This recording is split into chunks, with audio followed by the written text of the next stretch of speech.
Good afternoon, everyone. Welcome to today's update. I'll start, as usual, with the daily update on the COVID-19 statistics.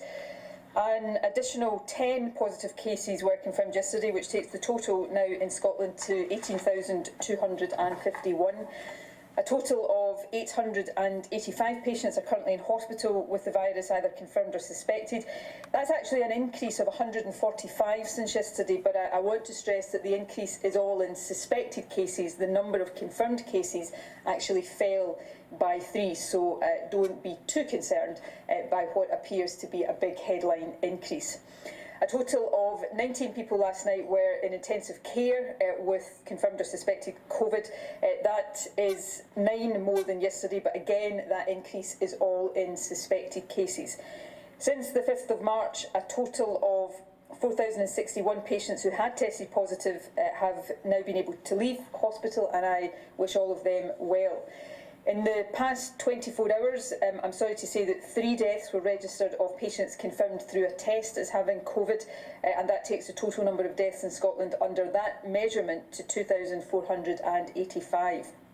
Now, I know that after 4 consecutive days without any deaths being registered under that measurement, news of any deaths, while not unexpected, is also not what we want to hear. And of course, the 3 people whose deaths were registered yesterday, like everyone who has died from this virus, were individuals whose loss will be causing heartbreak to those who loved them. So I want to send my condolences again to everyone who has lost a loved one to this illness. However, and let me say, I know this will be of no comfort whatsoever to those who are grieving, but it is still worth remembering and emphasising the overall trend in Scotland's figures.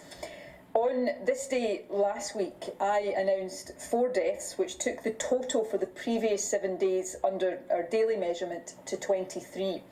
The 3 deaths I have announced today take that 7-day total to 9. So that is a sustained and significant ongoing reduction, and it is due to everybody. And as I will make clear later in my remarks, maintaining that progress is also a responsibility for all of us as we move forward. But I want to make clear, once again, my particular gratitude to health and care workers and indeed to all key workers. We are all grateful for the work that you have done during the crisis and indeed continue to do. Now, the media conferences for the rest of this week will cover a range of issues. We are here in St Andrew's House all week because Scottish Parliament is not sitting this week.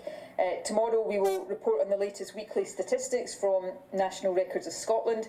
On Thursday, I hope to confirm the changes that we had indicated for the 3rd of July and then for the 6th of July. And I will also talk then about advice we are due to receive on the 2-metre rule for physical distancing and whether there are any circumstances in which that can be adapted with appropriate mitigations in place. And on Friday, I am likely to look ahead to the weekend, particularly in view of the changes to travel restrictions that are likely to take effect on that day. Today, however, I want to focus on where we are now, and that's probably an appropriate time to do that, partly because of the data that we have seen and been reporting recently, but also because today marks the 100th day of lockdown, although I realise that for most of us it probably feels a lot longer than that. But it is worth looking back and remembering where we were then and indeed how far we've come. At the time when lockdown started, COVID was starting to run out of control in Scotland. Because of that, 2 weeks after the start of lockdown in early April, hospital admissions for the virus averaged over 200 every single day. 2 weeks after that, COVID deaths in Scotland, going by the wider National Records of Scotland data, were averaging more than 90 every single day. To be in our current position, with hospital admissions averaging just 4 a day, with consistently low numbers of new COVID cases, and with such a sharp reduction in death rates, all of that is massive and it is very welcome progress. And once again, I want to thank everybody across Scotland for that. All of us have played a part in getting to this position. And I believe we now have a genuine chance to come as close as it is possible to get to eliminating this virus in Scotland. Of course, we will then have to work to make sure we keep it at those levels. And that gives us, if we get to that level and keep it at that level, that gives us the best possible chance of seeing more of our friends in less restricted circumstances, of reopening the economy much more fully, and of being able to fully reopen our schools. So this is a moment of great opportunity, but it is also a time of very real danger. And I suppose it is that I want to focus on for a couple of minutes today, not to be negative, but to be realistic and to seek to persuade you all that we still have to work very hard to make sure that the progress we've made in recent weeks is not lost or, even worse, reversed. We all feel a sense of relief at low levels of the virus today. I know I certainly feel that relief intensely. But we saw from late March onwards just how quickly low levels of the virus can spread to become much higher, and we saw then the consequences of that. Some of the reports we're seeing from elsewhere in the UK and around the world right now underline that point. Lockdown restrictions have just been reimposed in Leicester in England as a result of increased transmission. And we're seeing increases in infection rates in other countries, some American states, for example, and in Melbourne in Australia, and lockdown restrictions are being reimposed in these places too. The World Health Organization pointed out yesterday that although many countries are now making progress in tackling COVID, including, of course, our own, the pandemic globally is actually speeding up, and it is not close yet to being over. Now, I don't say any of this to depress anyone, I really don't, but I say it as a very loud reminder that the virus hasn't gone away.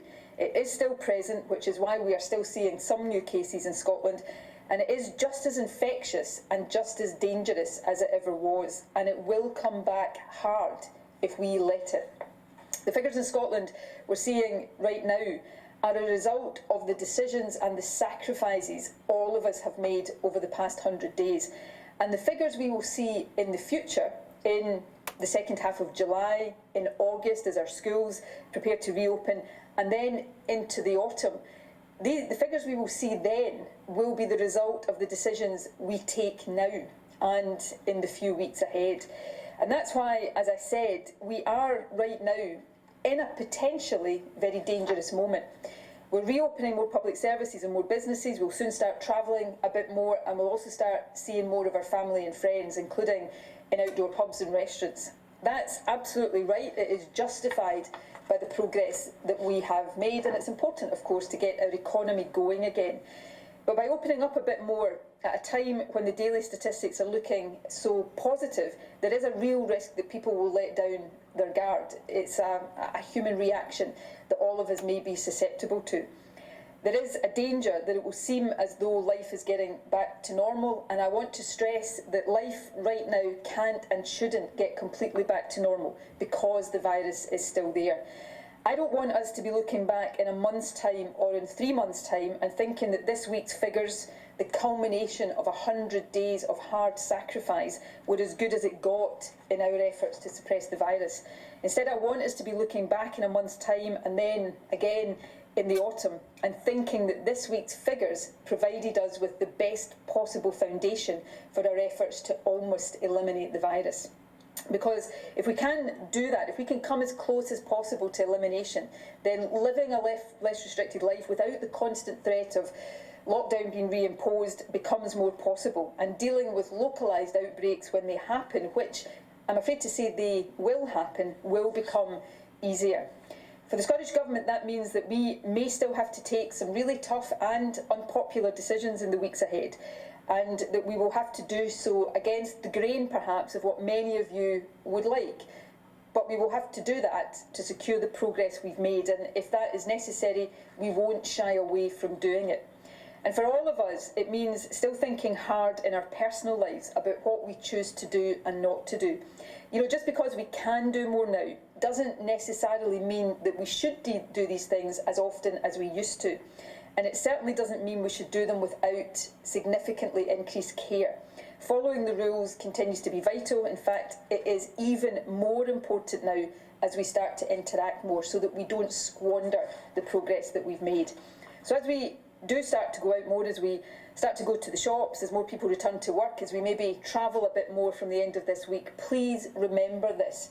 The virus hasn't gone away. We have suppressed it to the levels we see today because of the action that we have collectively been taken. So we must continue to take action to keep it there and hopefully get it lower still. It is still, as a virus, highly infectious, and it is still very dangerous, and it will spread rapidly again if we give it the opportunity to do so. And that is why, and this will be the point I end on, that our public health campaign, Facts, which you have heard me talk about for some days now, is so important, because it summarises the 5 key things that all of us must remember in everything we do. Face coverings in enclosed spaces like shops and public transport, avoid crowded places, indoors and outdoors, clean your hands and clean hard surfaces that you touch, 2 metres distancing, that remains important and remains the advice, and self-isolate and book a test if you have any of the symptoms of COVID. By all of us remembering these 5 basic measures, we can help to keep ourselves safe, we can help to protect others, and we will save lives. So please, my appeal to you today, and I cannot stress this enough, my appeal to you is do not drop your guard at this pivotal moment. Do not become complacent, do not drift back to life exactly as normal. Don't think that the risk of this virus has gone away, because it hasn't. Please make sure you're doing everything you can, every single day, every time you go out, to deny the virus the chance to spread. And if we all behave in that way, then the progress we are seeing now, on a much more optimistic note, will continue. So my thanks for everything you've done over these past 100 days, and I ask all of you to stick with the advice that we know is so important. I'm going to hand over now to the Health Secretary to say a few words, and then the Chief Nursing Officer will say a word or two, and we'll move as usual to questions. Thank you very much. First Minister, last week I announced some changes to allow visiting to care homes to resume safely. Today I'm pleased to be able to confirm that we can now allow visiting to non-COVID areas in hospitals to resume safely and on a phased basis from July the 13th.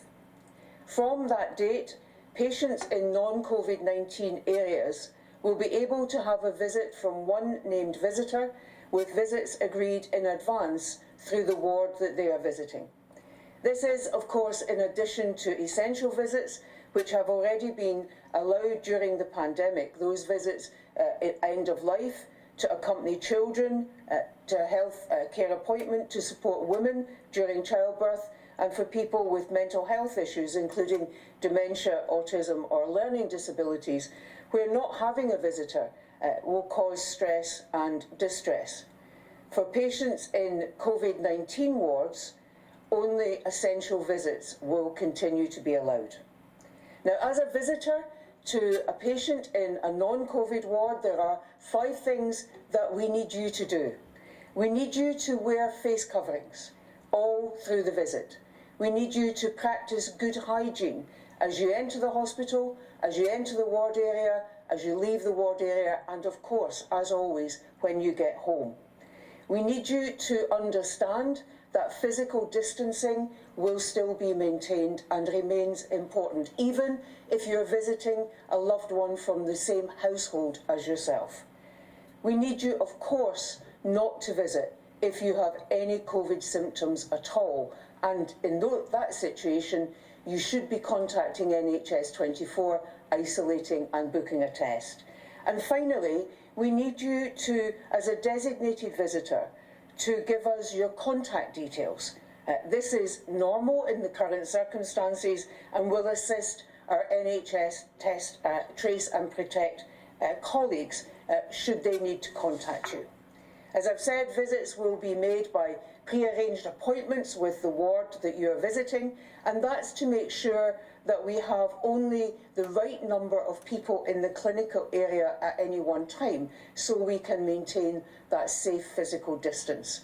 And please don't bring in food parcels or flowers or balloons or similar items when you're visiting. I need to again emphasise that COVID areas in hospitals will remain restricted to essential visitors only. I know how difficult it has been for people being unable to visit loved ones in hospital during the pandemic. It is one of the many sacrifices that you have made, And I want to thank you again for all of that and for everything you've done to keep people safe. Visiting is important. It has important benefits for the patient's health and well-being. And I hope that families across Scotland who have loved ones in hospital right now will welcome this announcement. Many thanks. Jean, I'll hand over to the First Minister. First Minister, thank you. And as the First Minister has outlined the huge progress that we've made as a country, but we're still in a state of where we need to be sure and confident that we're following the rules. The Cabinet Secretary has just announced increase in visiting in our hospitals, building on what we have done with care homes. And I want to say a few words of reassurance to people that as we remobilise our NHS, then we are taking additional steps, the way all of us are taking additional steps to maintain safety within our National Health Service in terms of the way we're going to be delivering care. And you will see things different when you visit a hospital, either as an outpatient, as a hospital visitor, than you did pre-lockdown. Hospitals are preparing, they're continuing to deliver care safely, and what we are asking people to do is remember that this is not about getting back to normal. What we've done over the last 100 days is learn how to live with the virus as safely as we possibly can. And the way to protect ourselves and our loved ones and stay safe and save lives is to continue to follow these rules. The virus is not, it's not like a thunderstorm where you take shelter and then you look out and the rain's no longer there and you can go out. So the easing of restrictions is not about it's safe to go out. It's about we've minimised the number of infections we have, and I think as importantly we've learned how to stay safe. So physical distancing, wearing face coverings, and that's what we're going to be seeing within our hospitals. There will be additional cleaning taking place of the frequently used areas. We'll be asking you when you're entering the hospital to use hand gel, to remember not to touch surfaces and to wear a facial covering. Our clinical staff have been wearing the PPE that they've needed to keep them safe and others safe when they've been caring for patients. And that, the Cabinet Secretary announced last week, will be extended and is being extended to other staff who aren't providing direct clinical care, but who are in and around our hospitals, will also be wearing face masks to keep them safe, but also to stop them transmitting any infection should they be infectious. We'll be very, very careful to keep our COVID patients separate from our non-COVID patients, and also taking additional measures to make sure our staff who are caring for our COVID patients, as far as reasonably possible, stay within that group of patients. So as we're moving forwards, it's going to be incredibly important that the lessons we have learned over the last 100 days continue to be with us. And that is about respecting physical distancing, the 2 metres. You ought to see staff within our health system stay 2 metres away from each other as far as possible. Clearly not when delivering care and not when examining you if you're going in as an outpatient. But things will be different for some significant length of time now within our NHS and also in our social care system. And what we're asking you to do is to play your part in maintaining that and supporting the way that we're delivering our NHS in a different way, whether it's by remote consultation, wearing your facial covering, understanding that staff also have to wear PPE, and it may take slightly longer for that consultation. And if we all do that, then we can enjoy the benefits of that increased access to our NHS, whether it's as a visitor or accessing for elective treatment, because as we have always said, people with emergency needs need to access our health service at all times as well. Thank you. Thank you, Fiona. Go to questions now. Firstly, Glenn Campbell from BBC Scotland. First Minister, I wonder if the Leicester lockdown reassures you that the UK government is committed to tackling coronavirus. Have you reached any agreement with UK ministers on air bridges? And what is your response to the UK government statement yesterday saying that you had used disappointing and divisive language and were undermining the joint effort to tackle coronavirus? Okay, a number of questions in there. Well done for getting 4 in one go. Let me take them one by one. Well, firstly, can I perhaps deal with quickest one first. We're still considering the position with Airbridges. We were provided with some data that underpinned the UK government's decision-making yesterday. We're considering that, and we'll make an announcement on our position on that in due course, and hopefully reasonably soon. On Leicester, obviously, I understand that the position in Leicester is not what anybody would have wanted it to be, but we are likely to see localised flare-ups and outbreaks, and we have to be ready to deal with them, and I welcome the fact that action has been taken there to try to contain that.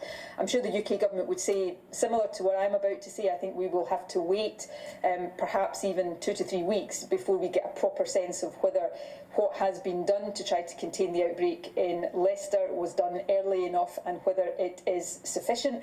I certainly hope that that is the case, but not just the UK government. I think all of the governments across the UK will want to look at the experience in Leicester and try to learn from that, because we will all find ourselves in these positions, I'm sure, in the weeks and months to come. What I would say is I don't want us, if we can at all avoid it, to get into a cycle of local lockdowns, because, while some people may say that's preferable to a national lockdown, and none of us want to go back there. It's not ideal for local areas, and it's not ideal for any of us to be living under this threat of lockdowns being imposed even on a local basis. And that brings me back to my point. The further we can suppress, hopefully to the point of elimination now, the virus, then the more able we will be to keep localised outbreaks or clusters associated with particular facilities under control in a much more targeted and less restrictive way. So that's another reason for us to all have an incentive to try to keep doing the right things to continue to drive down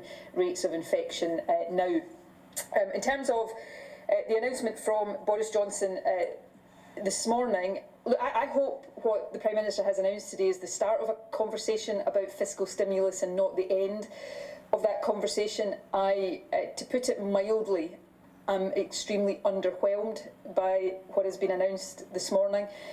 We can often judge the scale of fiscal announcements from the UK government by what we expect then to see in consequentials to devolved administrations, and I hope I'm wrong about what I'm about to say, but our expectation is there will be no additional consequentials from the Prime Minister's announcement this morning for Scotland or the other devolved administrations. We may see a reprofiling of consequentials we were already expecting, but we are certainly not expecting any significant additional consequentials, and that tells its own story. What that says is that this is not new money. This is simply shuffling around money that was already in the system, and I don't think that is commensurate with the scale of the challenge that we face. The Prime Minister has taken over the last few days to comparing himself, or allowing himself to be compared with FDR, Franklin D. Roosevelt, and this has been described as a New Deal. The New Deal under FDR was worth, I think, around 40% of US GDP at the time. What Germany has announced right now in terms of its stimulus is worth 4% of German GDP. What the Prime Minister announced this morning, and it's not even new money, would be less than 0.5% of UK GDP. It's simply not of a scale that is required. So I hope we can have a discussion based on the proposals that the Scottish Government published yesterday that will be much more up to the scale of the challenge that we all face. And the Scottish Government wants to be a constructive partner in those discussions, and we will also take very seriously our responsibility to maximise our own resources and levers to help with the challenge that lies ahead. And I think your last question was about an accusation that I had been somehow divisive in language I used. And I want to just come back to basics here. We're not dealing with politics at the moment with this virus. We're dealing with a virus that we know poses a real risk to health and to life. We know it's a virus that doesn't respect borders or boundaries, and we know that we have to focus on trying to stopping its spread.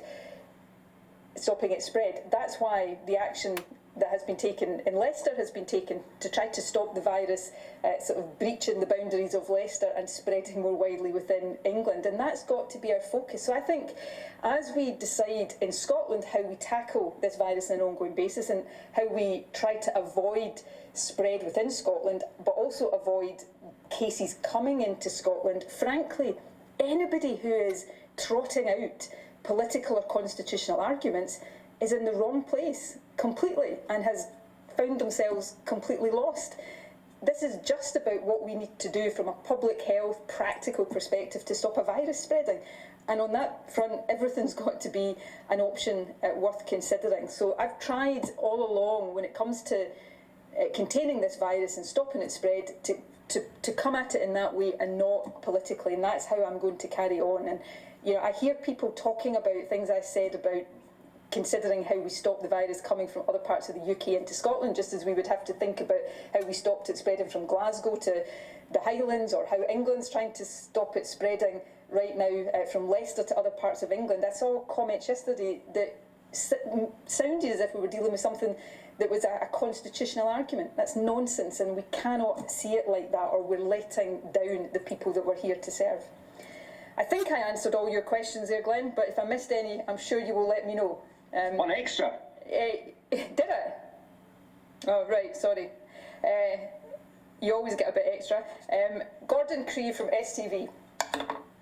Thank you. I'll try and keep this to one or two questions then. You said that tough and unpopular decisions may need to be taken in weeks ahead to secure progress. Do you have anything particular in mind? And when you say about the need to guard against complacency, are there any particular behaviours you're seeing, hearing about, or being made aware of that have concerned or frustrated you? So these are good questions, and on the first one, I'm not citing anything in particular right now. I am just making the point that as we go through the next few weeks and months, both in order to protect the progress, because I don't think anybody out there across Scotland wants to see us squander the progress that has been so hard won over the past 100 days. So both to avoid us losing that progress, but also to deal with any risks that arise and any flare-ups in transmission, we will continue potentially to have to take difficult decisions, and they may take the form of not easing things up as quickly as people want. And I'm not referring to this, but I mentioned in relation to Glenn's, one of Glenn's questions, we're still considering very carefully the issue of air bridges, because it's not straightforward. We have to be very careful. Even if people do fancy the idea of going on holiday, we've got to be very careful about the risks of bringing cases or allowing cases to come into Scotland. So there will be instances where we maybe can't ease up as quickly as people would like. And there may be, and I hope we can avoid this, instances where we have to go backwards a bit and reimpose a restriction because we think the virus is getting out of control. And this is not a position I guess any politician likes to be in, but it is one that's so important right now.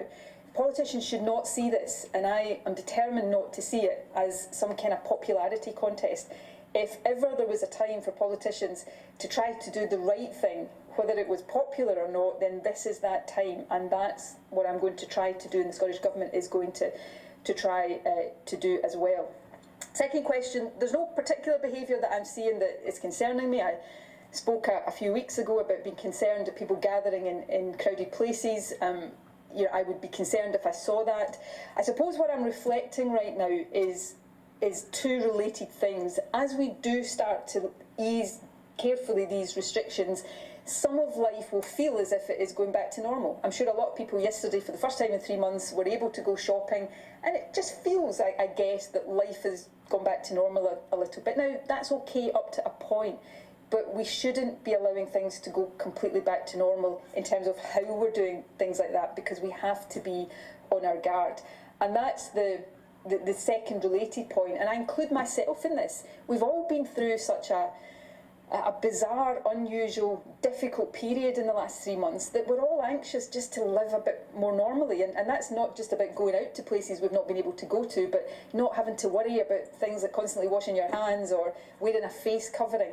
The point I'm making is that actually all of these things that have been potent up until now are more important. You know, if you've been in your house all the time in the last 3 months, then I hope you've been washing your hands, but the risk of you transmitting the virus to others has been reduced because you've been in your house. As we go out more and meet more people, if we're not washing our hands, if we're not wearing a face covering, the risks we are then posing to other people are much, much higher. So a time when the instinct will be to lower our guard is actually the time where we need to increase it further. And I just want people to hopefully understand that, and I feel a real duty and responsibility to constantly get these messages across. I want to be optimistic about the progress we've made as much as anybody else does, but I don't want us to squander that progress, and I know how easy it would be.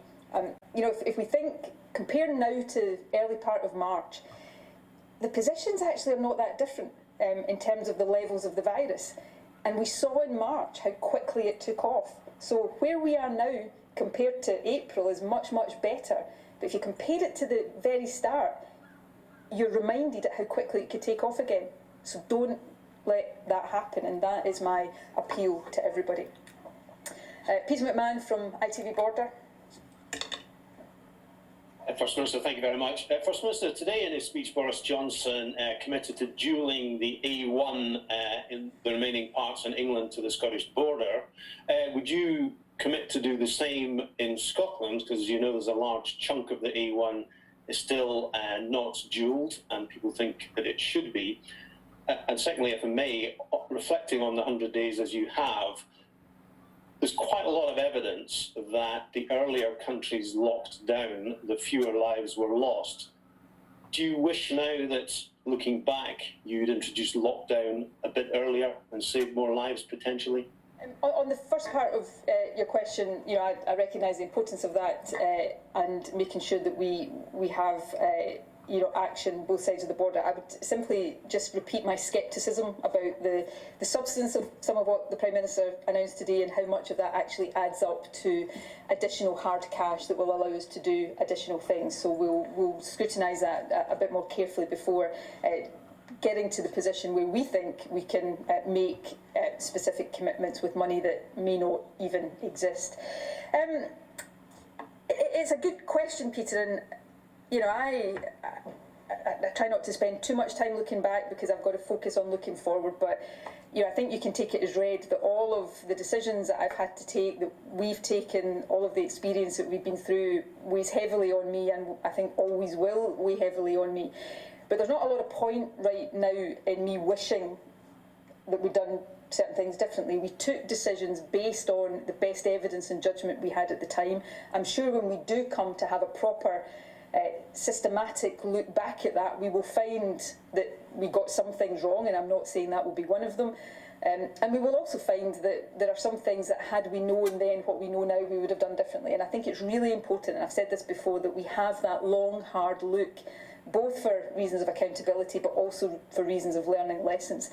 But right now, I've got to keep focused on the path ahead and making sure we stay on the right path. And I suppose the last thing I would say is this: if anybody out there does think, and it's a perfectly legitimate point of view, that if we could wind the clock back, we would have gone into lockdown a couple of weeks earlier, what I would say to you is that we can't wind the clock back, but we can avoid winding it forward too quickly. So I don't have the benefit of hindsight right now, but I do have the benefit of foresight. So let's not come out of lockdown too quickly and at a pace that puts our progress in jeopardy. We are following a path that I think is the right one. I know it's frustrating and people want it to go quicker, but at the end of the day, if the reward for going a bit more slowly is getting to where we want to be more sustainably, then I think that is worth doing. And it's probably no surprise to anybody that one of my favourite stories when I was a child was the tortoise and the hare, so people can perhaps read into that what they want. Fraser Knight from Global. Minister, this morning we've heard some concerns that social distancing on ferries could mean a significant reduction in the number of tourists who are getting to our island communities, which rely so heavily on tourism for their local economies. Some businesses in Arran have said that they don't think it would even be worth opening because the visitor numbers could reduce from 4,000 per day to just 400. I was just wondering if you could explain to us why social distancing is needed on ferries when planes are able to take off with passengers who, from complete strangers, are sitting right next to each other. And as more people look for staycations this summer, will more be done to help get tourists to these remote parts of the country that rely on them? So, Fraser, forgive me, I'm not going to say too much about physical distancing right now because, as I indicated earlier on, I will say a lot more about that on Thursday when we've had the advice from the advisory group.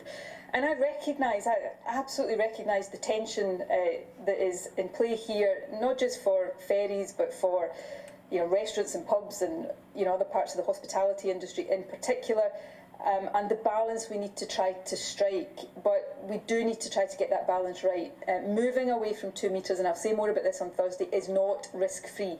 It increases the risk of transmission. So we need to then work out, if we are going to contemplate that in particular circumstances, how do we mitigate that risk? Now, part of what we do to mitigate that risk is get infection rates low, which is what we are doing right now, because if your risk of transmission is increasing, if that can be mitigated because your risk of coming up against somebody with the virus is reducing, then that is part of how we mitigate that. But other things would have to be done. So we've got to think about this carefully. I understand the desire for the rural and island parts of our country in particular to see an influx of tourists, and we all want to see our tourist industry thrive again as quickly as possible. But we don't achieve that in the long term if, in trying to get more tourists into these areas, what we are actually inadvertently doing is allowing more virus to get into these areas. That would set all of us back. So these are not easy judgments and balances, but it's important that we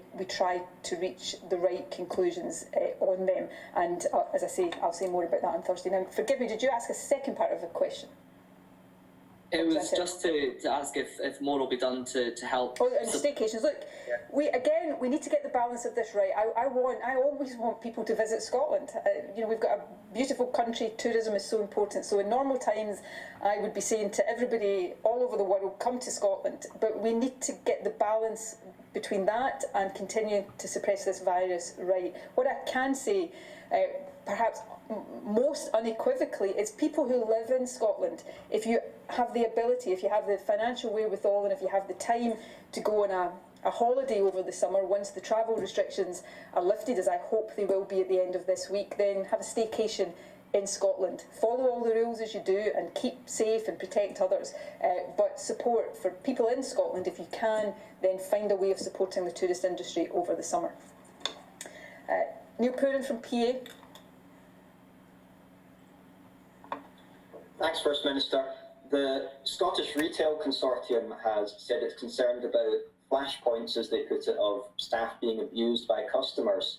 If the rules do change later this week and you decide to make face coverings in shops mandatory, how can staff be better protected from these kinds of incidents, and how can they be helped to enforce the rules in shops?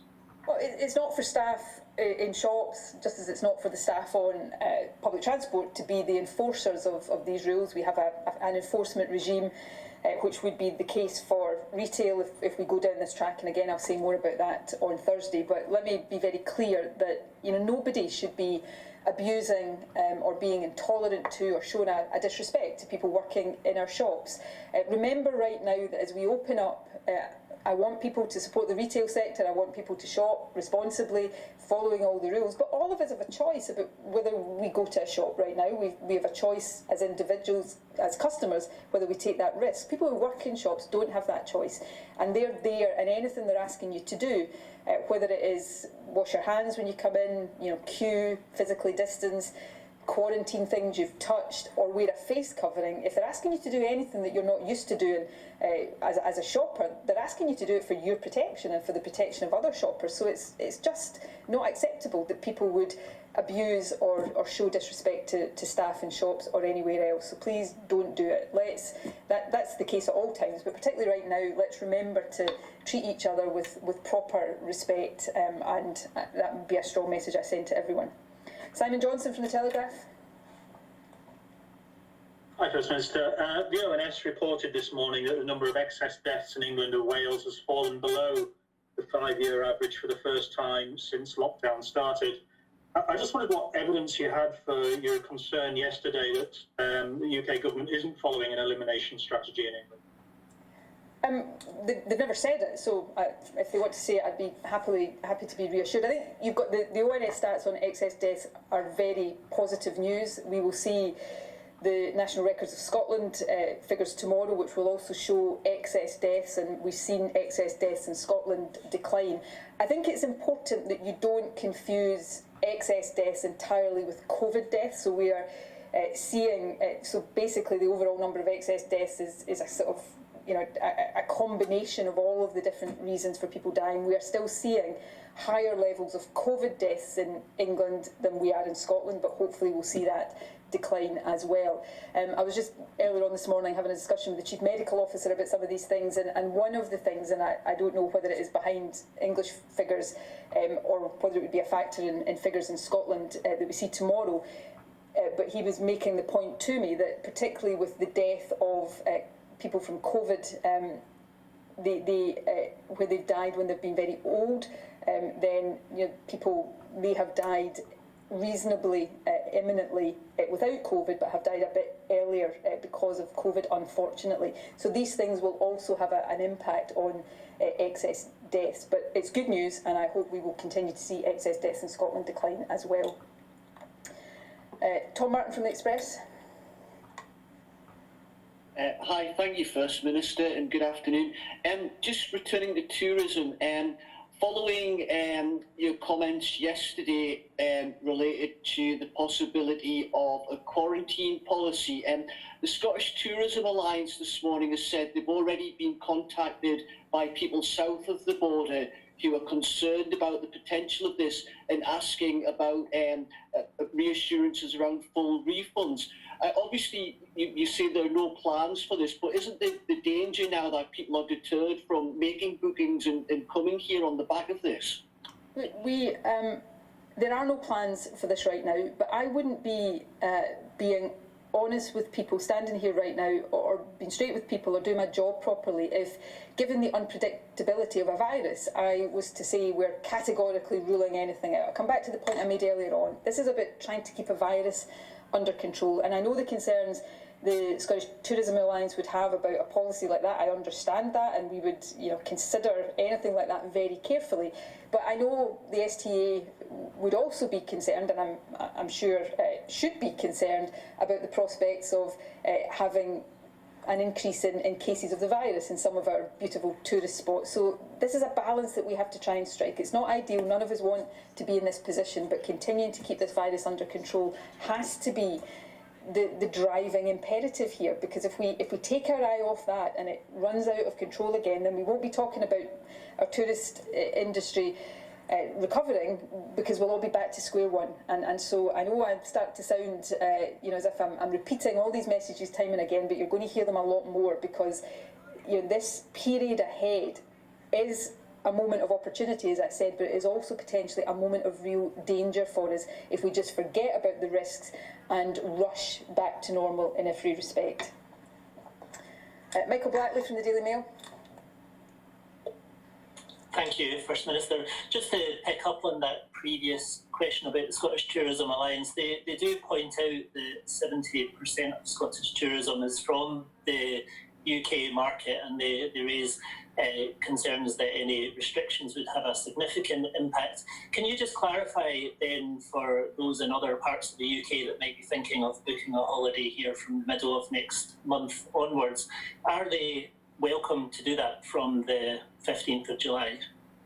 People in England are welcome in Scotland. That's always been the case and always will be the case. But I cannot ever guarantee, just as the UK government cannot guarantee right now that people in Leicester might not be restricted from travelling to other parts of England, I cannot guarantee that we will have no need to impose any kind of restrictions to keep this virus under control. And anybody who thinks I should do that right now is coming at this from completely the wrong perspective. I will never take any decisions associated with this virus lightly, but I will take the decisions that are necessary to protect the Scottish population. And I know that will, whatever I say here today, translate in a certain form onto the front page of the Daily Mail. But as I said before, I've got to not perhaps be driven by those considerations and just continue to be driven by what's necessary to protect the health of the country, because it's by protecting the health of the country that I do most to protect the health of the economy and give it the best possible chance of recovering in a sustainable way.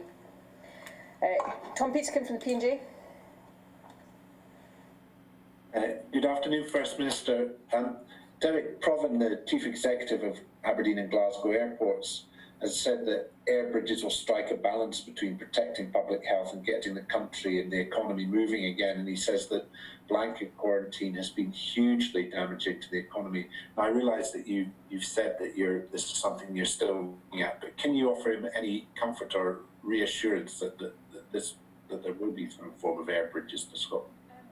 I'm not going to announce a decision before I've taken the decision, and as First Minister, as the Scottish Government, it is our duty to see these issues in the round, to absolutely take account of the economic impact, but balance that against the health impact, because these things ultimately they feel as if they're in conflict, but ultimately they're not. They're two sides of the same coin, and I would expect those in the aviation sector to argue for as much freedom in air travel as possible, and I would expect those in the health side of things to argue for as much caution around these things as possible. The job of government is to take all of these things into account and come to the right balanced decisions for the good of the country, and that's what we will do. I'll actually be speaking to Derek Provan and other members of the aviation sector later on this afternoon, so I'm sure we will have a fulsome discussion around these issues then. Vivian Aitken from The Record. Good afternoon, First Minister. I know I raised this last week, but I just wondered if the Scottish Secretary for Health could tell us this morning when the Louisa Jordan is going to be brought into action to clear up some of the backlog. So I said last week that we were currently, as part of the NHS remobilisation plans, we were looking at options to use NHS Louisa Jordan for outpatient diagnostic and possibly some elective work. We've not reached a final decision in that yet. Of course, all of that remobilisation work is set in the context where our NHS does need to retain capacity to deal with any increase in COVID cases. As soon as we've made the decision on the Louisa Jordan, of course, we will let people know. Sarah? And what's going to be important for people to pick up, whether it's outpatient treatments or inpatient surgery, is that their personal needs are taken into account as well. So local service for people where they can access that with clinicians that they know is incredibly helpful. But we've also seen examples of where waiting list initiatives and people can take forward a clinic in a more remote area, and what local boards will do is do whatever they can to protect the needs of their population and provide as easy access and as good access as possible, and that would obviously take into account whatever the Cabinet Secretary determines on the Louisa Jordan. Kieran Andrews from The Times. Thanks very much. First Minister, you talked earlier about, I think you said you were reluctant to lock down full cities as part of more localised approaches. Obviously, we've seen what's happening in Leicester and a bit of confusion about exactly where the boundaries are. In an interview with Hollywood magazine that's published today, you talked about locking down parts of Glasgow. I just wondered how that would work in practical terms, and you know, how you would get information out to people so that the exact areas being locked down would know they had to lock down, how that would be enforced. I know this is an unfair thing to say to you, so my apologies for this in advance, but don't read too much into what I said today, the particular phraseology I used, nor should you read too much into that phraseology in the Hollywood magazine. I'm just trying to make, I'm illustrating points. This is not, and don't think we've taken a decision we wouldn't lock down a whole city if that was required. We would go for parts of the city.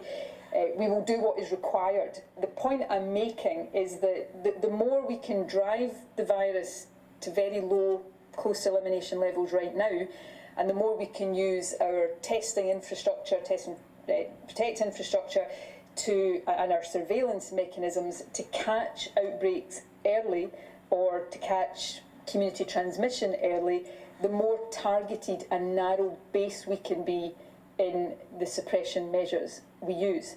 And that should be what we are aiming for, so that we are, as far as possible, trying to avoid the necessity of locking anybody down again, and if we were in that position, of locking down huge swathes of the country. But I come back to the point, we'll do what is necessary to protect people from this virus, but if we carry on with the strategy we're following just now, we hopefully will be in a position of being able to be much more targeted and much more narrowly based in how we deal with any probably inevitable flare-ups as they happen. I hope that makes some sense. Scott McNabb from the Scotsman. Thank you, First Minister. Can I just go back to the other comments where you talk about Scotland being in a dangerous moment, and you spent quite a bit of your opening remarks urging against complacency as the economy starts to reopen. Is there anything in the recent data you've been seeing that's maybe not been made public which suggests to you and gives you concern that people are growing a little bit more complacent in their everyday behaviour? There's nothing yet in the data that I am seeing that would concern me at this stage. On the contrary, everything I'm seeing from the data says we are heading in the right direction. But remember, and this will be something you've heard us say often before, that there is a time lag in this. So if we all start to throw caution to the wind right now and stop following the rules and just go back to normal, it will be 2, 3, 4 weeks before we see the impact of that in the numbers that we are reporting on a daily basis. That's the first point. The second point is it's definitely not anything I'm seeing in the data right now that is leading me to give these warnings. It's just because I understand that it is human nature, that we've lived under lockdown for 3 months. There is a sense of things starting to go back to normal a little bit. So human nature is that we almost subconsciously accelerate that process, and we just stop doing the things that we've been told to do and advised to do because, well, things are back to normal. I thought Chief Nursing Officer actually made a really good point earlier on, and it's a sort of analogy that I think is good, that it's not a thunderstorm. You know, you shelter from a thunderstorm, and when it's over, and you go back out, and it's fine. It's not like this. Because we've suppressed the virus, it doesn't mean it's not there. It's still lurking out there, and if we go out and if we come too close to each other, if we don't wash our hands, if we touch surfaces that others have touched, if we don't wear face coverings, then we're giving it the opportunity to jump between people and jump between different households, and that's why we've got to stay complacent. And all of that, and this is, I suppose, the key point for people to remember, all of that is not less important now. All of that is more important as we go out more. Then the need to stop it spreading is actually more important than it was when we were all staying in our houses, because that's then how we were stopping it spreading. So I just want people not to forget that, because if we forget that and start to do things that allow it to spread, then before we know where we are, it will have run out of control again and we'll be back to where we started, and none of us want to be there. Christine Lavelle from The Sun. Thank you, First Minister. School cleaners, janitors and sports staff have signed an open letter from the GMB to you today saying that they feel forgotten and as though their safety is at risk because they've only been given the bare minimum in PPE. How would you respond to them, and how do you plan to address these concerns? We will respond in full. I had a meeting just yesterday with the STUC with a number of unions involved in that, and we'll respond in full to the letter. But if I take PPE, obviously local authorities are responsible for the provision of PPE in education, but there is specific guidance for use of PPE within education settings, and local authority guidance on use of PPE will also be followed as we take the decisions to open up schools, and we'll continue to work through the Education Recovery Group on all of these issues to make sure everybody in schools, whether they are pupils, teachers, parents or support staff in school, have the assurance that they need. We've also got guidance that is very clear about the responsibility on schools and councils to undertake appropriate risk assessments for staff, and we would again be expecting local authorities to follow that guidance. So these are issues everybody we have probably this in parallel. What I've been talking about right now is we go about our everyday lives, the risk that we all start to drop our guard, coupled with what almost is an equally understandable opposite phenomenon where people going back to work have high anxieties about being in environments that they haven't been in for a while. So we need to all keep our guard up, and we need to make sure that those in particular environments, whether that's schools or other workplaces, have the assurance they need. And this will be an ongoing process, but it is one we're absolutely determined to take forward in the right way, involving discussions with the right people. I have next Tom Gordon from the Herald.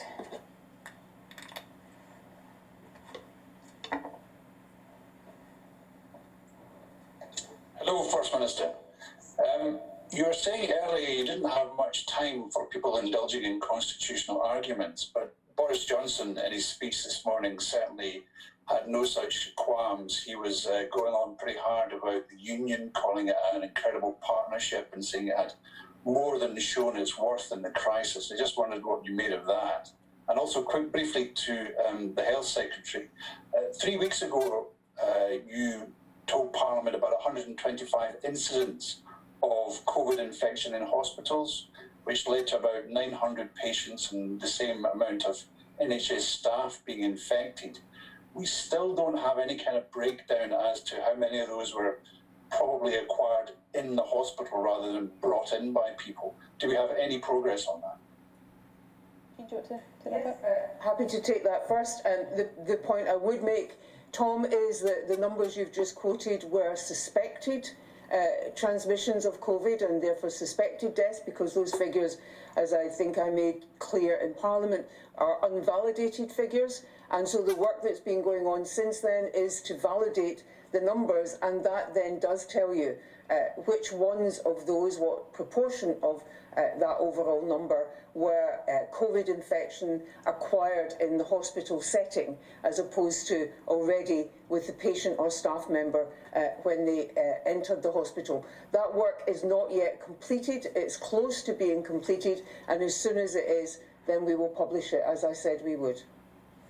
I know all politicians, all leaders have to choose their own language, they have to choose how they conduct themselves at all times, but particularly during a time of national crisis. Boris Johnson and I are very different kinds of people, very different personalities. I would, on a whole range of ways, choose not to emulate him and how he speaks and how he behaves, and I'm sure he would choose not to emulate me in many respects. I don't think you'll catch me very often leaping to the floor to do press-ups during a media interview, for example, so we have to make our own decisions. But in terms of the constitutional arguments, right now my focus is on tackling this virus and doing my duty to the people of Scotland, and doing that to the best of my ability. In terms of the wider and future arguments about Scotland's constitutional future, well, people will make their own minds up on that, and they will draw their own conclusions. And part of the process that they will go through, I'm sure, in coming to these conclusions, is watching how the Scottish Government conducts itself and watching how Boris Johnson's government conducts itself, and they will come to their own conclusions. But right now my focus is on tackling this virus, because I think any leader who's doing their job properly right now would have that as absolutely their central focus, and then of course trying to guide the country through a sustainable recovery from it. Andrew Learmonth from the National. Good afternoon, First Minister. We were talking earlier about being worried about people dropping their guard. The Scottish Greens have called for face masks to be made mandatory in the high street and shops. Would that be one way of mitigating against any guard dropping? Yes, it potentially would be, and I've said previously that I will set out our decision on that on Thursday, which I will do. I want people to wear masks for the right reasons, because we think it can help reduce the risk of transmission, but as we demonstrated on public transport, if we think we need to make that mandatory in order to get sufficient people following that advice, then we will do that, and I'll confirm that. I'll confirm the decision, whatever that decision is going to be, on Thursday once we've completed our consideration of it. But I would say to people, don't wait for that. We're asking you to wear a face covering in shops because we think it will make a difference. It won't stop coronavirus on its own, but as we go out and the risks of transmission increase because we're interacting more, we need to do everything we can to reduce the risk, and that's physical distancing, it's washing your hands, it's washing surfaces that you touch, and it's also wearing a face covering. If we do all of these things, then we help to reduce the risk of passing it on to somebody else or having somebody else pass it on to us. So please do it, and we'll come back and confirm the position on whether it's going to be mandatory or not in shops later this week. Thank you very much for joining us. That concludes the question. My thanks to the journalists. Thank you to Fiona and to Jean and to Anna, our BSL interpreter for today, and thanks to you for joining us. We are making really good progress, but I will keep saying that in order to continue that progress, we've all got to continue to do the right thing. That virus is still out there. It hasn't got less infectious. It hasn't got less dangerous. So if we give it the opportunity to spread, it will take it. And therefore, the 5 things that we all need to do are face coverings, as I've just been talking about, avoiding crowded places because that's where it gets most opportunity to spread, cleaning hands, avoiding touching hard surfaces, but when we do, cleaning them, 2 metres distancing, and of course, if you have the symptoms of the virus, self-isolate and book a test. And if we all follow these 5 basic measures, then we can reduce the risk of transmission and keep making the progress that we are making. So my thanks to all of you for your cooperation on that. We'll be back here tomorrow at 12:30 when we'll have the latest National Records of Scotland report and of course the latest update on the other statistics. But in the meantime, thank you very much for joining us.